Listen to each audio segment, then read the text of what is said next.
nakikita yun ako. Nakali, diba? Let's go! Hi guys! It's me again, Rainiel Reyes, na back with another video.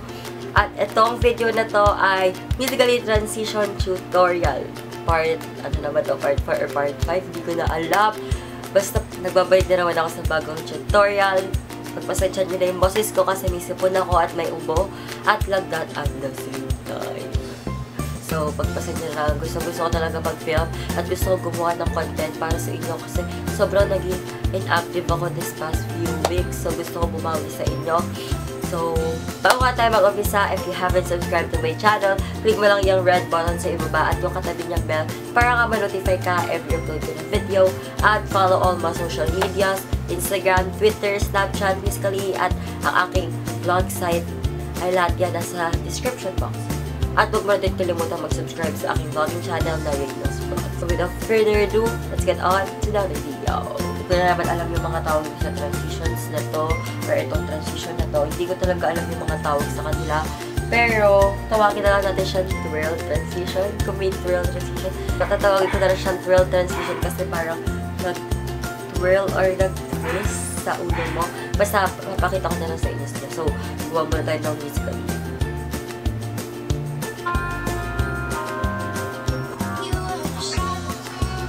So, ayan, gagawin natin yung upside down na tinuro ko sa inyo. Basta gawin nyo lang yung upside down. Alam nyo na yun guys, diba tinuro ko na sa inyo yung upside down. So, ngayon, iti-twist nyo siya dito sa ulo. Diba ba gawin nyo? Iti-twist nyo siya. Hindi ko lang kung nakikita ko. Diba ganyan? So, nakabaliktad siya. Tapos mag-Musical.ly ka muna saglit.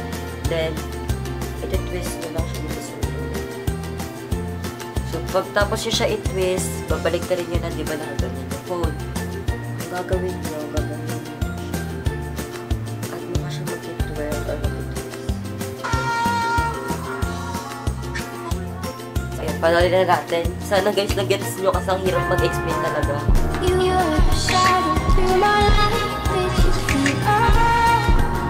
Nakita nyo ba yung effect? Nag-twist. Pag galing sa ulo nyo. Next transition naman ay tatawagin ko siya, natawag ko siya invisible pero invisible, parang nasa isang pwesto ka lang tapos mag-i-invisible ka for the whole time. Kunwari, example, mag-Musical.ly muna tayo. Musical.ly muna tayo.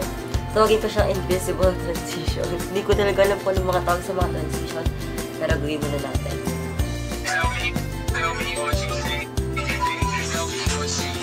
So, para nag-ganto kayo dito daw.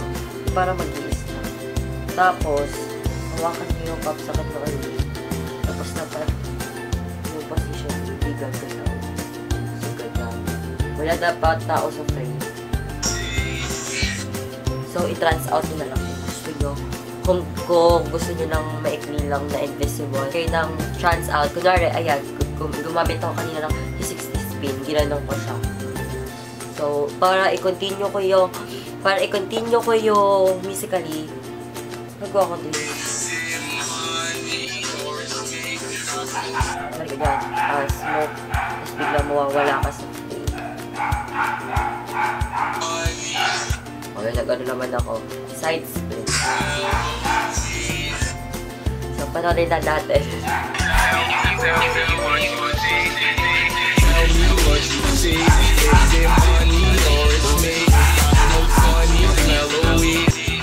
So, ganun lang yun, kadali, diba?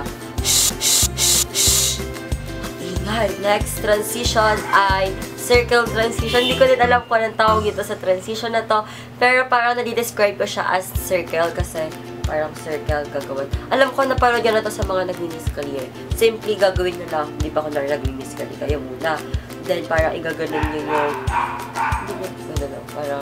parang ganyan. Ayan. Ganyan. Gaganon nyo. So, mag-Musical.ly muna tayo.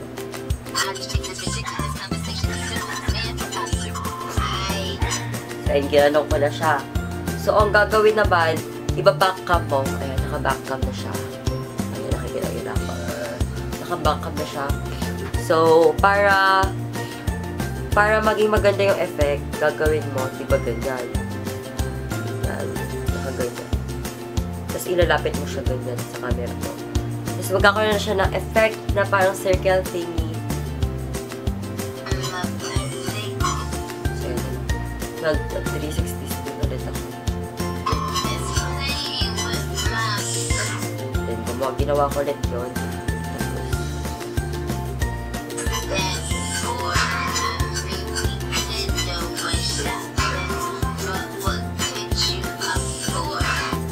So, panoorin na natin kung maganda ba itong transition na to.